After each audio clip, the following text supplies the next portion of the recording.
Le Lumix S1.2 vient d'être annoncé il y a quelques jours. Il suscite pas mal d'interrogations, notamment par rapport au S5 Alors on va jouer au jeu des 7 différences entre le Lumix S1.2 versus Lumix S5 et même S5 Quand on hésite entre les trois, lequel faut-il choisir? Et si on a un S5 ou S5 est-ce qu'il faut changer pour le S1 ou plutôt le S1 Je vous réponds dans cette vidéo avec des comparaisons concrètes.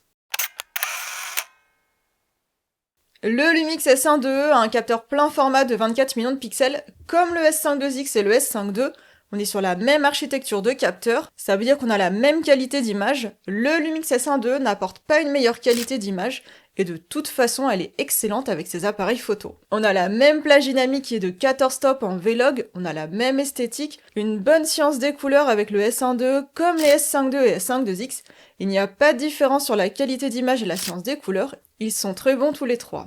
On a tout de même le profil de couleur Cinella K2 qui est disponible sur le S1 et pas sur les S5 et S5 C'est un profil de couleur que j'ai vite adopté en vidéo. Vous l'avez vu pendant tout le test terrain du Lumix S1 j'ai tout filmé avec ce profil de couleur, y compris les plans tournés avec le S1R2 et le S1 Pour autant, je ne pense pas qu'on change d'un S5 S5 vers un S1 pour le seul profil Cinella K2.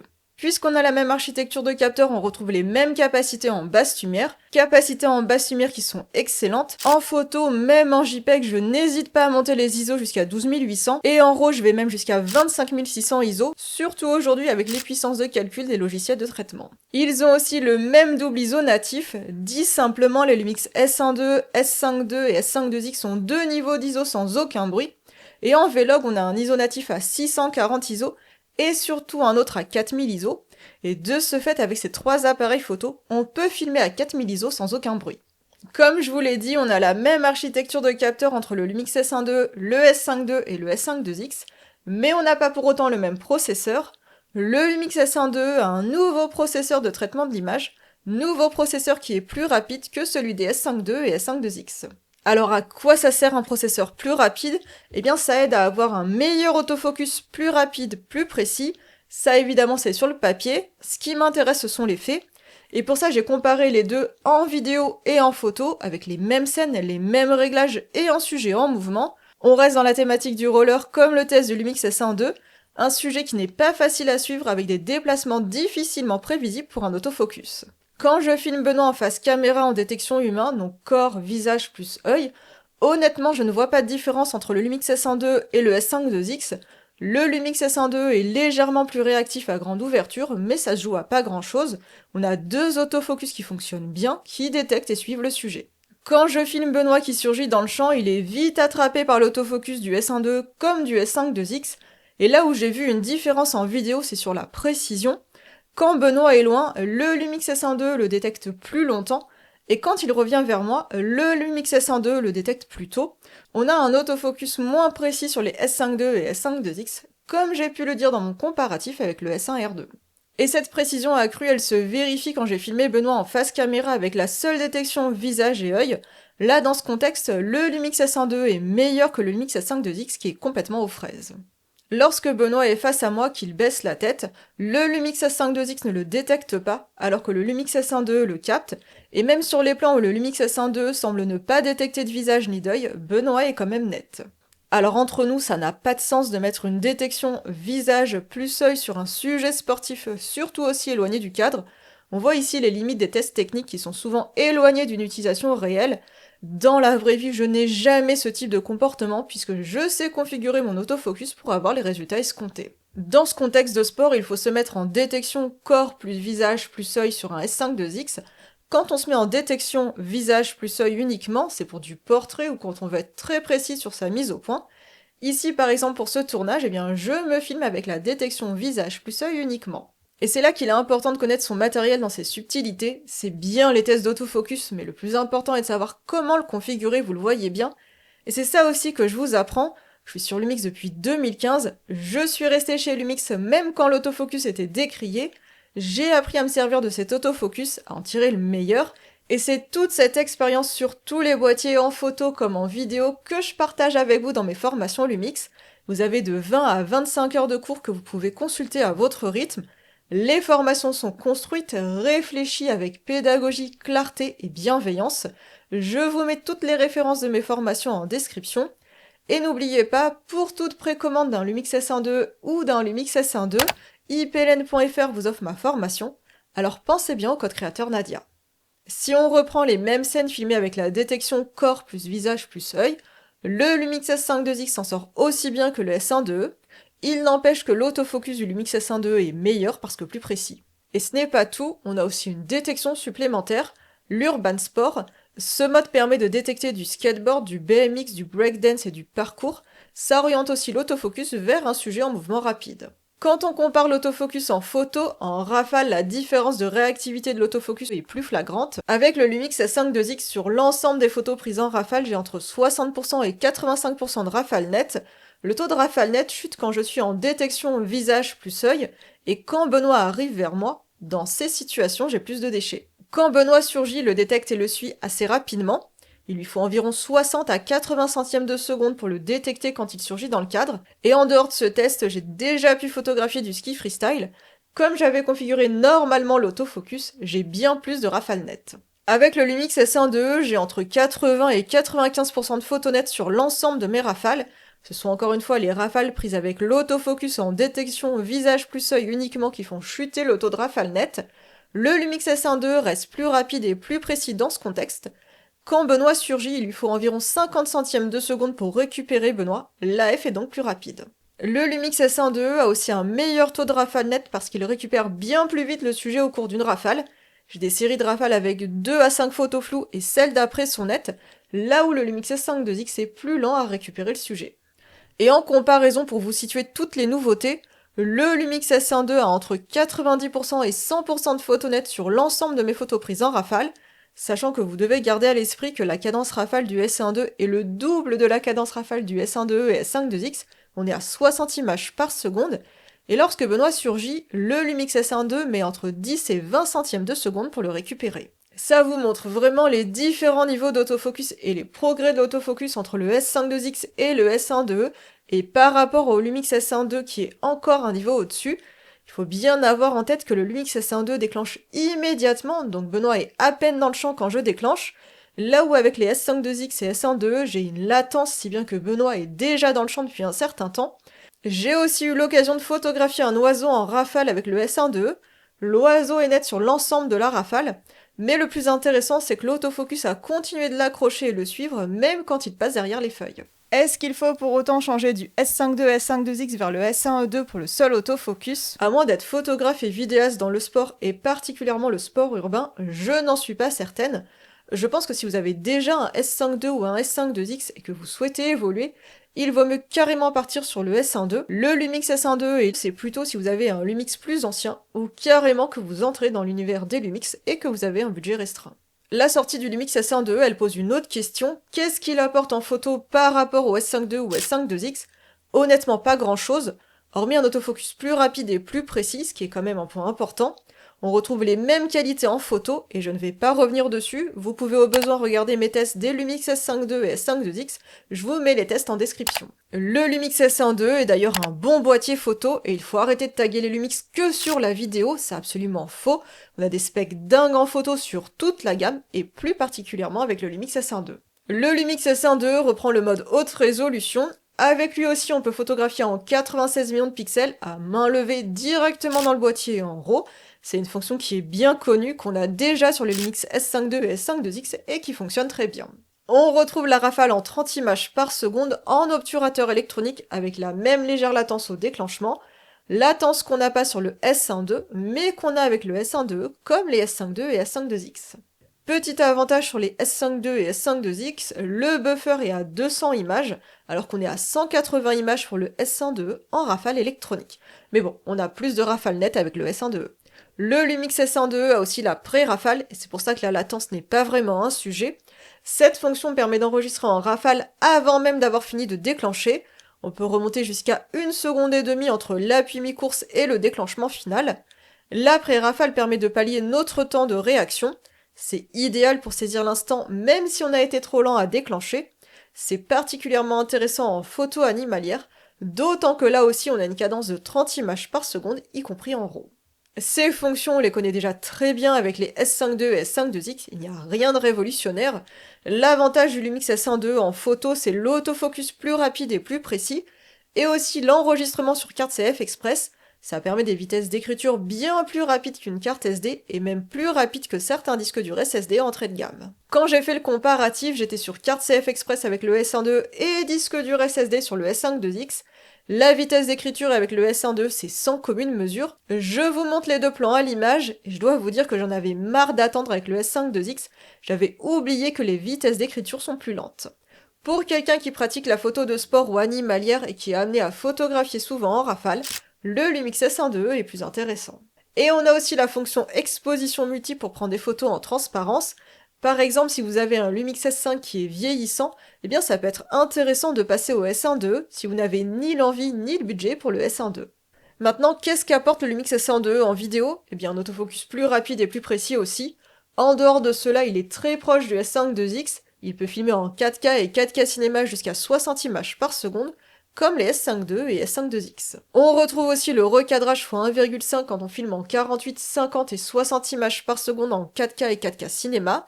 Concrètement, si on est à 35 mm, on passe automatiquement à 50 mm dans ses qualités d'enregistrement vidéo, et en plus on ne filme plus en plein format mais en APS-C, en conséquence on a un flou d'arrière-plan moins marqué. Petite différence, le Lumix S1 II a un nouveau format d'image, c'est la 4K Cinémascope, un ratio que j'adore, et dans ce cas en 48, 50 et 60 images par seconde, on est bien en plein format, on n'a pas de recadrage, alors que ce format n'existe pas sur les S5 II et S5 IIX.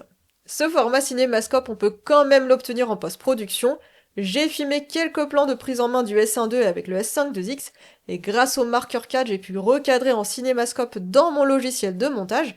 Mais si vous filmez avec le S5 II et S5 IIX en vue de filmer en cinémascope en 4K 50 images par seconde, eh bien vous aurez toujours le recadrage APS-C, alors qu'avec le S1 II, vous serez en plein format. En vidéo toujours, le Lumix S1 II peut lui aussi filmer en 5,9K et en 6K jusqu'à 30 images par seconde, comme les S5 II et S5 IIX. On a l'OpenGate en 6K, ça c'est pour filmer avec toute la surface du capteur au ratio 3:2. Ça permet ensuite de cadrer en 16 neuvième et 9 16e à partir d'un même plan. Le Lumix S5 IIX comme le S1 II filme en Move, MP4 et Apple ProRes, et je précise qu'on n'a pas l'Apple ProRes avec le S5 II. Le véritable apport du Lumix S1 II en vidéo, c'est l'enregistrement en Apple ProRes RAW et ProRes RAW HQ en interne. Ça veut dire simplement qu'on peut filmer en RAW avec le S1 II directement sur notre carte CF Express, alors qu'il faut un moniteur enregistreur compatible avec le S5 IIX, et ce n'est pas possible avec le S5 II. Par contre, attention, c'est uniquement possible en 4K cinéma jusqu'à 60 images par seconde, et en 5,8K 30 images par seconde, et dans ce cas-là on est en pixel-pixel, ça veut dire qu'on n'utilise pas toute la surface du capteur.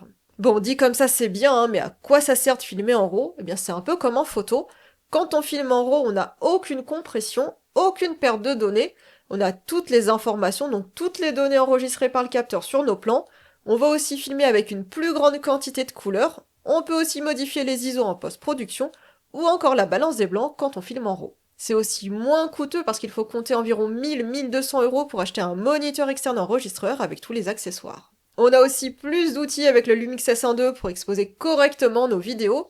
En plus des zebras et du waveform, on a aussi l'outil False Color. Les différences se cachent dans des détails, chacun voit ensuite si ce n'est pas un détail pour lui. On a aussi l'application Lumix Flow qui est compatible avec le S1 II. Elle vous permet de transformer votre smartphone en moniteur externe par USB-C ou en Wi-Fi, et cette application sera compatible avec les S5 II et S5 IIX. Lumix ne vous oblige pas à acheter le S1 II pour profiter de cette application. Hormis le ProRes RAW en interne et un meilleur autofocus, les apports du S1 II sont minimes en vidéo. Ça me rappelle un peu le Lumix S1 et le Lumix S5 qui étaient très proches, mais on avait une ergonomie différente, et moi par exemple, eh bien, je préférais le Lumix S1. Le Lumix S1 II est quand même plus orienté cinéma parce qu'on peut acheter le Harrylog C3 en option payante. Le Lumix S1 II est aussi capable d'enregistrer en audio 32 bits via l'adaptateur XLR2, ce qui n'est pas le cas du S5 IIX qui est limité à 24 bits. Et aussi on a le timecode via Bluetooth avec le S1 IIe. Le Lumix S1 IIe a aussi une excellente stabilisation puisqu'elle est de 8 stops contre 6,5 stops avec le S5 IIX. On est sur deux boîtiers qui ont une excellente stabilisation. Mais le S1 IIe est quand même un cran au-dessus sur ce point, on peut encore plus se passer de stabilisateur et de trépied. En vidéo, cette stabilisation permet de bien plus filmer en marchant, et même Benoît a pu filmer en roller dans le skatepark avec le S1.2 qui a la même stabilisation que le S1.2. Normalement, il faut un stabilisateur pour ce genre de scène. Le S1.2 a aussi une stabilisation électronique supplémentaire avec le mode cropless. Ce mode ajoute une stabilisation électronique sans aucun recadrage. On n'a pas ce mode dans les S5.2 et S5.2X, mais seulement la stabilisation standard et la stabilisation élevée. On les retrouve aussi dans le S1.2, et dans ces deux cas, on aura un recadrage.